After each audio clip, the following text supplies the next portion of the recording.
Et avec Léa Salamé, nous recevons ce matin le député LFI NUP de la Somme. Question-réaction au standard d'Inter, 01 45 24 7000 et sur notre application mobile. François Ruffin, bonjour. Bonjour. Et bienvenue à ce micro. Beaucoup de sujets à aborder avec vous. Commençons par la réforme des retraites comme prévu. Yael Braun-Pivet, présidente de l'Assemblée nationale, va brandir l'article 40 de la Constitution pour déclarer irrecevable la proposition de loi Lyotte visant à abroger la réforme des retraites qui va donc s'appliquer dès septembre.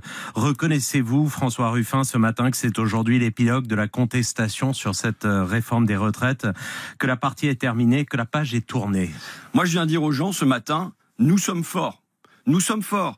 Quand un ministre vient dire « nous ferons tout pour que le débat n'ait pas lieu », c'est un aveu de faiblesse de leur part. Quand Yael Braun-Pivet vient dire « nous ferons barrage », barrage au quoi? Barrage au vote, quand ils ont peur du vote, c'est un aveu de faiblesse de leur part. Quand ils recourent à l'article 49.3, à l'article 47.1, à l'article 40, c'est-à-dire à tous les artifices juridiques pour que ce débat se déroule pas, ça veut dire qu'ils savent que c'est nous qui sommes forts et eux qui sont faibles. Et je veux dire aux gens qu'ils sont forts dehors. Quand les syndicats ont été unis du premier jour jusqu'à aujourd'hui, tous, quand il y a eu des millions de personnes dans la rue, 1, 2, 3, 4, 5 fois, quand on a 4 salariés sur 5 qui se sont opposés à cette réforme du début jusqu'à aujourd'hui, quand on a les 2 tiers des Français qui restent opposés à cette réforme. Aujourd'hui, il faut que les gens prennent conscience qu'ils sont forts. Vous dites on est fort, mais peut-être, mais ils ont gagné, puisque les 64 ans vont s'appliquer à partir du 1er septembre prochain. Nous avons aujourd'hui un colosse au pied d'argile, un tigre de papier.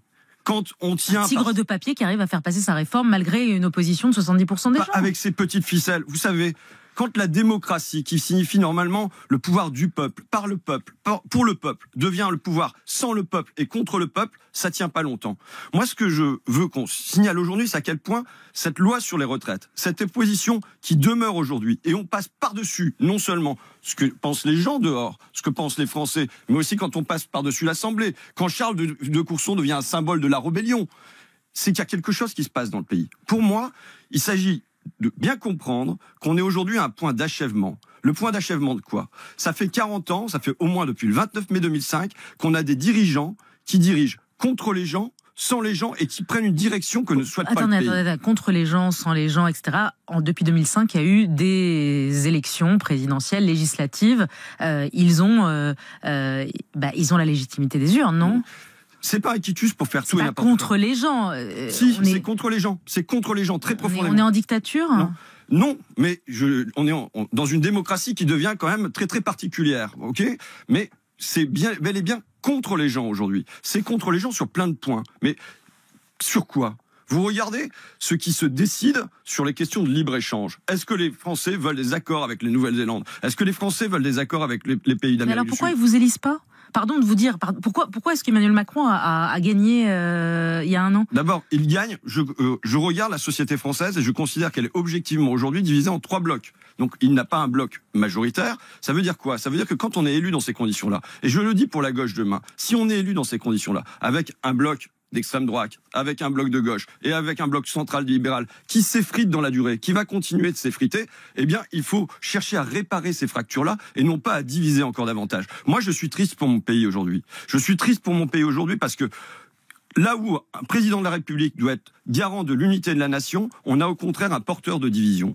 Aujourd'hui, je suis triste pour mon pays parce que on répond pas aux questions qui sont les plus urgentes pour nous. Je veux dire, prenez, qu'est-ce qui concerne les Français?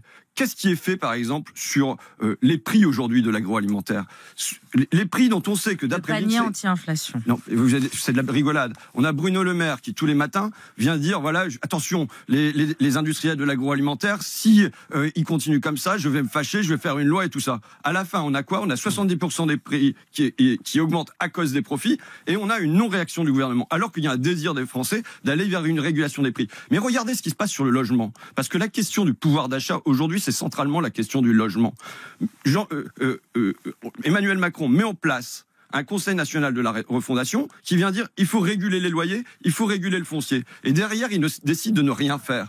Regardez quand vous avez Jean Pisani-Ferry, économiste macroniste, qui vient dire il faut un impôt de solidarité sur la fortune, ce qu'avait dit le FMI, ce qu'avait dit Pierre Moscovici, et vous avez Macron tout seul dans son bureau qui dit ce débat sur la fiscalité des riches, c'est un débat à la con et qui botte en touche. C'est dire leur isolement aujourd'hui. Nous sommes forts, nous sommes nombreux dans le pays. Quand on prend l'indexation des salaires sur l'inflation, quand on prend l'instauration de l'impôt de solidarité sur la fortune, c'est 80% des Français qui sont d'accord avec ça. François Ruffin, c'est pas un meeting. Hein. Oui, et au terme de cette séquence entre guillemets sur les retraites, nous avions Brice Teinturier ici à ce micro mardi qui nous disait que c'est le Rassemblement national et Marine Le Pen qui avait le plus capitalisé politiquement sur ce moment-là. Il n'y a pas de progression, de dynamique en faveur de la gauche. Ce n'est pas du tout la France insoumise qui a capitalisé. Au contraire, elle s'est affaissée dans l'opinion. Voilà ses propos. Ça ne vous désespère pas, François Ruffin? À aucun moment, vous ne vous dites que vous auriez pu ou dû faire les choses autrement ces derniers mois? Moi, je considère qu'il y a un match. Vous savez, après la crise de 29, ça a donné le nazisme en Allemagne, le New Deal aux États-Unis et le Front populaire en France. Donc, il n'y a pas de fatalité dans cette histoire-là. L'histoire, elle est ce que les hommes et les femmes en font. Et je viens dire aujourd'hui, surtout, il ne doit pas y avoir de découragement. Je lisais un bouquin sur la montée du nazisme en Allemagne, du journal d'un Allemand, et qui expliquait que le nazisme s'est installé parce qu'il y en avait quelques-uns qui étaient convaincus de l'antisémitisme. Et il y a la masse des gens qui ont baissé les bras, qui ont laissé faire. Eh bien, je viens dire, encourager les gens pour dire pourquoi ? Parce que nous avons les meilleures réponses aux crises que le pays traverse aujourd'hui. C'est quoi? La crise que le pays traverse, c'est qu'au fond, on a un marché qui ne marche pas. On voit ça sur les prix de l'électricité, quand ils bondissent, quand ils font du yo-yo. Qu'est-ce qu'il faut à ça? Il faut de la régulation. On voit ça sur les prix du logement. On voit ça sur les prix de l'agroalimentaire. On a aujourd'hui un marché qui ne marche pas et on a un ordre libéral qu'il a installé depuis 40 ans et qui pense que c'est par le marché qu'on va s'en sortir. Oui, d'accord. Sauf que ça fait 5 mois. Pardon, hein, on peut faire de la théorie, mais excusez-moi, François Ruffin, ça fait 5 mois que vous protestez, que vous manifestez, et à la fin, puisqu'on est à la fin, comme l'a dit lui-même Laurent Berger, on est à la fin du match, à la fin, la réforme des retraites va passer, et à la fin, pardonnez-moi de vous dire, selon tous les sondages, parce que vous citez les sondages quand ils vous arrangent, sur 7 Français sur 10 sont contre cette réforme des retraites, et bien à la fin, c'est Marine Le Pen qui engrange, et pas vous. Vous disiez même, vous-même, à ce micro, en octobre, vous-même, je n'ai plus envie de hurler sur les bancs de l'Assemblée nationale, je l'ai dit au groupe, ça ne sert à rien, ça renforce le Rassemblement national. Vous le disiez en octobre. Manifestement, ils vous ont pas écouté, le groupe. Et donc moi, je voudrais savoir, on a posé la question à Olivier Dussopt tout à l'heure, de savoir s'il a des regrets. Est-ce que vous avez des regrets? Est-ce qu'il y a des choses qui ont dysfonctionné quand vous avez vu la stratégie de bruit et de fureur que vous avez installée dans votre groupe? Est-ce que vous le regrettez? On peut toujours avoir des regrets, on peut toujours se tourner vers le passé et dire voilà, il y a ceci. Il faut à un moment. Oui, il y a un bilan critique à opérer. Maintenant, moi, je me tourne vers l'avenir. Je sais que Avant de vous tourner sur l'avenir, pardonnez-moi de vous dire, est-ce que vous avez des regrets sur ces 5 mois? Ça fait 5 mois qu'on vit tous les jours au rythme de cette réforme des retraites. Je vous pose la question, est-ce qu'il y a des choses qui ont dysfonctionné? Est-ce que traiter un ministre d'assassin, jouer au foot avec lui? Est-ce que hurler quand la première ministre parle? Est-ce que vous êtes d'accord avec cette stratégie? Je l'ai dit, Madame Salamé, je l'ai écrit sur mon blog. Je pense que nous n'avons pas de problème de fond, mais nous avons un problème d'expression. Donc il y a des choses à corriger sur notre expression. Bon, voilà. Maintenant, sur le fond, je viens pour dire que nous répondons aux demandes des Français. C'est quoi? Vous regardez sur le partage des richesses, avec le gavage des uns aujourd'hui. On a des propositions sur la redistribution des richesses dans le pays. Vous regardez le programme du Rassemblement national, il n'y a pas le mot partage, il n'y a pas le mot dividende, il n'y a pas le mot actionnaire, il n'y a même pas le mot égalité. La question qui a surgi, que j'avais déjà posée, moi, il y a un an, dans mon petit livre, je vous écris. Mais oui, bien sûr, vous avez reçu la question du mal-être au travail, de mal faire son travail, de les inaptitudes en série. Ça a bondi là pendant c'était un révélateur sur les retraites. Que dit le Rassemblement national sur la question du travail? Rien. Il n'y a rien sur les temps partiels, il n'y a rien sur les CDD, il n'y a rien sur les inaptitudes, il n'y a rien sur l'intérim, il n'y a rien sur tout ça. Donc, pourtant, c'est elle qui attire de plus en plus. Nous sommes en cours de match. Là-dessus, au moins, vous pouvez dire que sur les retraites, peut-être qu'on va jouer les prolongations, mais le match avec le Rassemblement national, il n'est pas terminé. L'enjeu aujourd'hui, comprenez bien ce qui se passe, c'est que le bloc libéral central, il s'effrite dans la durée. Il s'est effrité après le 29 mai 2005, il s'est effrité après les Gilets jaunes, là il s'effrite à l'occasion du conflit sur les retraites.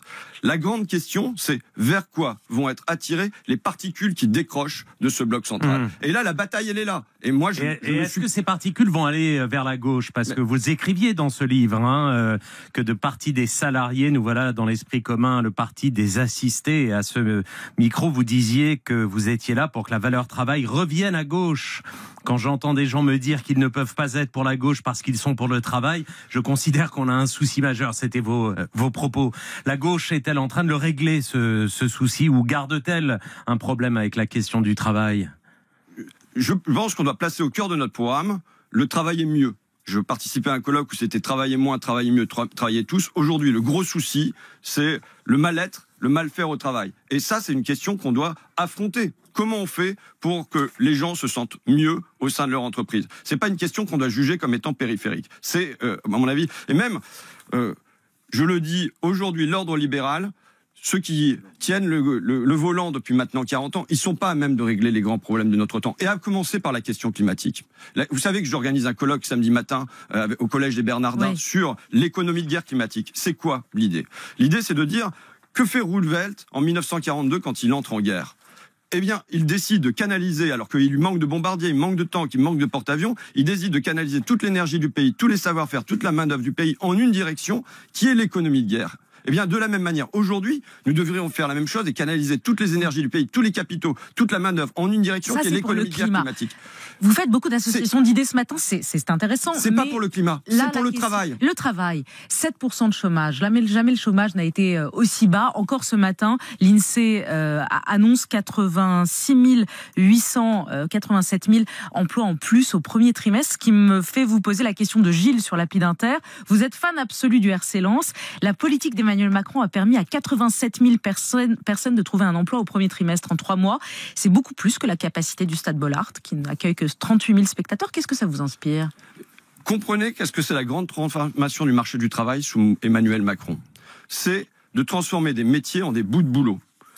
Et la grande question aujourd'hui, c'est est-ce que les gens peuvent vivre de leur travail? Moi, je viens poser que les Français doivent vivre de leur travail. C'est-à-dire qu'il y a un devoir moral de travailler, de participer. Vous ne répondez pas sur la baisse du chômage, sur le fait que 87 000 créations nettes d'emplois au premier trimestre. Qu'est-ce qu'il y a là-dedans? Il y a 2 100 000 créations de micro-entreprises. Avec, on le sait, en moyenne, on est à 547 €. Sur le statut d'auto-entrepreneur, il y a une volonté du gouvernement de faire que ces gens n'aient pas le droit à la sécurité maladie, qu'ils n'aient pas le droit aux accidents du travail, qu'ils n'aient pas le droit aux congés payés, et ainsi de suite. Donc, la question aujourd'hui, c'est comment on fait pour qu'à l'hôpital, il y ait des emplois qui servent? Comment ça se fait que l'école pillée de la République, on recrute des enseignants en job dating? Comment ça se fait qu'on a un rail qui déraille? Comment ça se fait? Vous regardez, ma mère, elle devait se faire opérer cette semaine. On lui a demandé de venir avec son médicament. Elle a fait le tour de toutes les pharmacies de Picardie. Elle a appelé des gens dans le Nord pour trouver son médicament. Elle l'a pas trouvé. Ça veut dire quoi? Comprenez ça. C'est qu'aujourd'hui, on a un marché qui ne marche pas. On a un Emmanuel Macron qui, au sortir de la crise Covid, avait dit on va rapatrier les médicaments. On en est très loin. Donc il s'agit que sur tous ces sujets-là, eh bien, on reconstruise la nation ensemble. Et aujourd'hui, c'est pas fait du tout. On va passer au standard où nous avons un certain nombre de questions politiques. Laurent nous attend. Bonjour, bienvenue. Oui, bonjour Nicolas, bonjour Léa et bonjour François. Bonjour. Oui, alors moi c'est assez... Voilà, ça me tient à cœur parce que 2027, on va faire comment avec Jean-Luc Mélenchon? Les gens n'en veulent pas, Jean-Luc Mélenchon fait peur aux gens et les gens me disent, c'est pas la peine, on votera pas pour lui, il est taré. Quand on voit tous les gens qu'il a pu écarter, que ce soit Raquel Garrido, que ce soit Alexis Corbière, le soutien à Adrien Quatennens, c'est pas possible. Qu'est-ce que tu fais encore dans le parti, François? Merci Laurent pour cette question. François, comme vous l'appelez, vous répond. François Ruffin a la parole. Dire que sans Jean-Luc Mélenchon, la gauche dans notre pays, elle serait sans doute morte. Quand la gauche a été François Hollande avec comme fils Emmanuel Macron, je veux dire, pour les gens de mon coin, pour les ouvriers et les employés, ça fait pas du tout envie.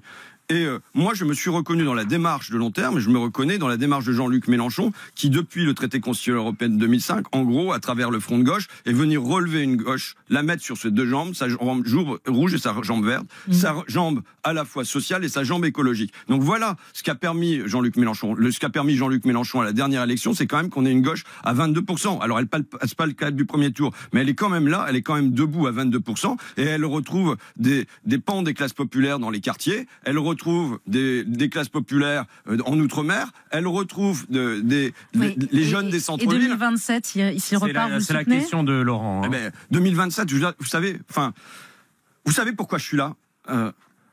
J'ai passé 4 jours dans ma circonscription à faire mon députour. Des centaines de personnes qui ont pris mon oreille pour un cahier de doléances, d'accord ? J'ai dans l'oreille Jackie, qui est cariste en logistique. Oui, ça vous plaît peut-être pas. Non, je vous mets à l'aise, ça me plaît, non, mais vous ne répondez pas aux questions, vous faites votre show, vous répondez pas. On connaît le show, on connaît Là, je vous pose la question pour 2027, s'il y va, vous le soutenez ou pas ? On verra comment ça se présente. Je veux dire, il y a 4 années d'ici là. Donc, il faudra qu'il y ait un candidat, et un candidat unique de la gauche. Il faudra qu'on ait un bloc qui soit rassemblé pour pouvoir faire front au Rassemblement national et faire front au bloc libéral avec les successeurs d'Emmanuel Macron. Donc, à ce moment-là, on verra pour se mettre en ordre de bataille. Il y a 4 ans d'ici là, quand même. Je vous dis, dans mon coin, les gens, ils me parlent pas de ça. Ils me parlent de comment ça se fait qu'ils passent sous la ligne de flottaison. Je vous parlais de ce cariste, qui se lève à 4 heures du matin, qui va bosser. Et là, il a moins 50 €, alors que d'habitude, il se serre toujours la ceinture et il arrive à rester au-dessus. Il va voir son fils pendant 1 mois, en août. Qu'est-ce qu'il va faire avec lui ? Il va pas partir en vacances, mais est-ce qu'il va pouvoir aller à la mer ? Est-ce qu'il va pouvoir prendre quelques glaces ? Est-ce qu'il va pouvoir avoir le droit à des extras ? Est-ce que dans la semaine où il travaille, il va pouvoir le mettre au centre d'activité ? Non, mais vous craignez pas parfois d'être le rocard de Mélenchon ? À la fin, c'est Mitterrand qui gagnait. Hein. Non, mais moi, ce que je crains, c'est que Jackie, il soit pas représenté dans le pays. Que les auxiliaires de vie que j'ai rencontrés à Audruic encore hier, vous savez, les auxiliaires de vie sociale, à qui Emmanuel Macron avait promis reconnaissance et rémunération. Eh bien, c'est que derrière, il n'y a rien pour elles. Voilà pourquoi je me bats. Je sais pourquoi je suis ici. Je sais pourquoi je suis à l'Assemblée. C'est pas pour les guéguerres d'ego. C'est pas du tout pour ça. Non, il faut se grandir. Il faut se grandir pour notre pays. Moi, vous tous, on doit se grandir pour notre pays. On doit se demander comment on remet sur pied une école de la République qui fonctionne pour tous les enfants du pays. Comment on remet sur pied l'hôpital, pilier de l'État social. Plusieurs questions sur l'application d'Inter, réponse rapide.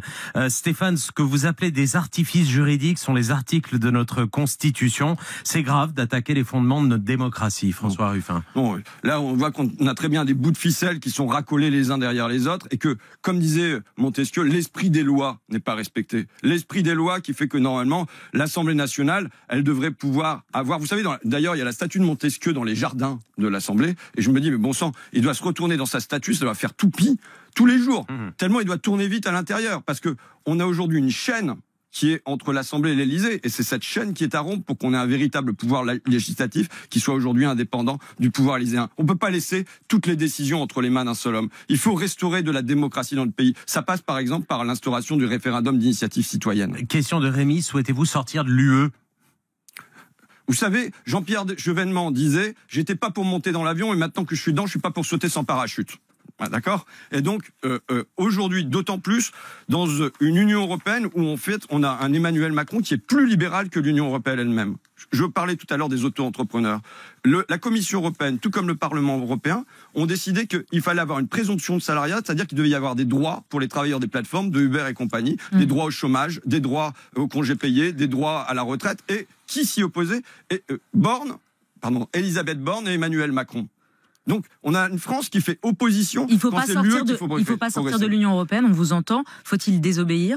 Oui, il y a certains points, vous savez, je prends des points très bêtes. J'étais en commission des affaires économiques sur les états généraux de l'alimentation. Et on voulait qu'il y ait la possibilité pour les cantines de s'approvisionner à 5, 10, 20 kilomètres de l'école. Eh ben, on nous a répondu non, c'est pas possible parce qu'il y a le droit de concurrence européen qui fait que le paysan espagnol, il doit pouvoir produire pour cette cantine-là. Ah non. Voilà, c'est une question de bon sens et il y a des points sur lesquels il faut désobéir. Si on veut ravoir des médicaments dans notre pays, sans doute qu'il faudra désobéir à quoi ? Ce qui doit diriger notre pays, ça n'est pas le marché, ça n'est pas la concurrence. On doit diriger ce qu'on veut. Oui. Et pour les européennes, est-ce que vous pensez, les élections européennes, est-ce que vous pensez, comme Jean-Luc Mélenchon, que s'il n'y a pas de liste commune NUP à ces élections, ce sera la fin, précisément, de la NUP? Alors, je souhaite qu'il y ait une liste commune aux élections européennes. Pourquoi? Parce que c'est la seule manière d'aller affronter le Rassemblement national, d'aller affronter le bloc libéral. Donc je souhaite une liste unique. Je souhaite que s'il n'y en a pas, puisque les Verts vous disent non, etc., s'il n'y en a pas, est-ce que c'est la fin de la NUP? Non, moi je souhaite... Vous savez, dans un couple, je vous l'ai déjà dit, dans un couple, et en particulier dans un couple à 5, une infidélité ne doit pas conduire au divorce. Donc, il faudra que...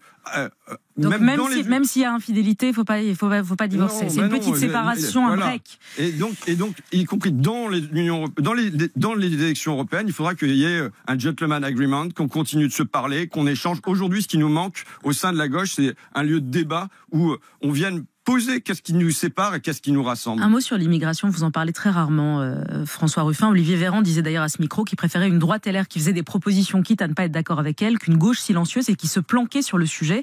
Qu'est-ce que vous en pensez? Vous pensez qu'il y a trop d'immigration, qu'il faut la réguler, qu'il faut durcir? D'abord, il faut penser à mieux accueillir les gens qui sont sur notre territoire. C'est-à-dire quoi? Mieux accueillir, ça veut dire pour moi 2 impératifs. La langue. Or, aujourd'hui, il n'y a pas d'apprentissage de la langue pour les gens qui arrivent sur le territoire français. Comment on se débrouille? Ça n'est pas du tout organisé. Mais je fais une proposition. Vous commencez déjà à lever le doigt pour me... Je me lève pas le doigt parce que à chaque fois que je vous pose une question, vous me répondez à côté. Est-ce qu'il y a trop d'immigrés? Est-ce qu'il faut mieux réguler les flux? Je vais vous répondre. La deuxième question, c'est sur le travail. Pour moi, il doit y avoir un devoir de travail pour tous les gens qui sont présents sur le territoire français. Et donc, aussi pour les personnes qui sont immigrées. Maintenant, moi, je suis pas sans frontières. Je suis partisan qu'on puisse choisir, qu'on puisse décider ensemble de qu'est-ce qu'on fait sur le terrain de l'immigration. Mais pour moi, la priorité aujourd'hui, elle est celle du mieux accueillir. Vous avez appelé il y a un mois à la gratuité des péages sur les autoroutes l'été pour permettre à tous les Français de partir en vacances. Clément Beaune, ministre des Transports, vous a répondu sur RTL. Démagogie, et il demande plutôt aux sociétés autoroutières une ristourne de 10% sur les péages, 10% de ristourne. Ça vous va? Non, pas du tout. Enfin, je veux dire, c'est la rigolade. Quelle est la situation aujourd'hui? On a des autoroutes qui ont donc été confiées à la SANEF, à Vinci et compagnie, qui ont fait l'an dernier 4,5 milliards d'euros de profit, c'est une rente, et là-dessus, qui ont redistribué 4 milliards d'euros aux actionnaires. C'est-à-dire plus de 80%. C'est gigantesque. Ben oui, quand il y a ce magot-là qui est prélevé tous les jours sur les automobilistes français, quand on sait qu'il y en a plein qui vont avoir des difficultés pour partir en vacances, et je rappelle que dans le dépenses de vacances, le premier poste, ce sont les déplacements. Donc évidemment, là, je veux dire que pour appartenir pleinement à la nation, je souhaiterais que Vinci, la SANEF, disent bon bah voilà, je lève les barrières de péage pendant l'été. Et on voit très bien le raisonnement du gouvernement. Je veux dire, Michel-Édouard Leclerc, il va entrer au gouvernement, parce que là, c'est quoi? C'est des bons d'achat, des ristournes, des primes tous azimuts. Bon, ça va pas. C'est pas ça. On demande à un gouvernement d'avoir un projet pour le pays. Qu'est-ce qu'ils vont faire pour faciliter les départs en vacances des Français? Parce que ça produit un sentiment de déclassement. Moi, j'ai des gens dans mon coin qui travaillent dur, et ils disent, mes parents, il y avait qu'un seul salaire, il y avait que mon père qui était ouvrier, et on partait, on allait au camping, on voyait la Bretagne, on voyait l'Auvergne, et ainsi de suite. Là, nous, avec nos enfants, on ne peut plus partir en vacances. Et ça produit un sentiment de déclassement. Vous avez fait un appel aux dons, vous en êtes à combien? Je sais pas. Je regarde pas au jour le jour. Ce que je sais, c'est que vous savez, là, vous avez vous n'êtes pas tout seul. Non, on n'est pas tout seul. On a des techniciens qui sont derrière. On les salue. Pour moi, c'est pareil. Et Élise. Pour moi, c'est pareil. Je veux dire, la politique, c'est pas un homme tout seul. C'est une équipe. C'est une équipe. Si jamais on a un colloque samedi matin au Bernardin sur l'économie de guerre climatique, parce que je pense que c'est un saut qu'il nous faut faire, si on veut mener les batailles idéologiques dans le pays, si on veut les gagner, si on veut sortir du tout marché, si on veut conquérir le pouvoir en 2027, et voire avant... Jean-Luc Mélenchon, il a fait son chèque ou pas? Il a dit qu'il allait vous aider? Je sais pas, comme je vous dis que je contrôle pas combien j'ai reçu, je peux pas vous dire que je contrôle qui a envoyé. Je sais pas si vous avez donné, Madame Salamé. Non, moi je donne pas au parti politique, vous savez. Jamais. François Ruffin, merci d'avoir été au micro d'Inter. Merci à vous. Il est 8h47.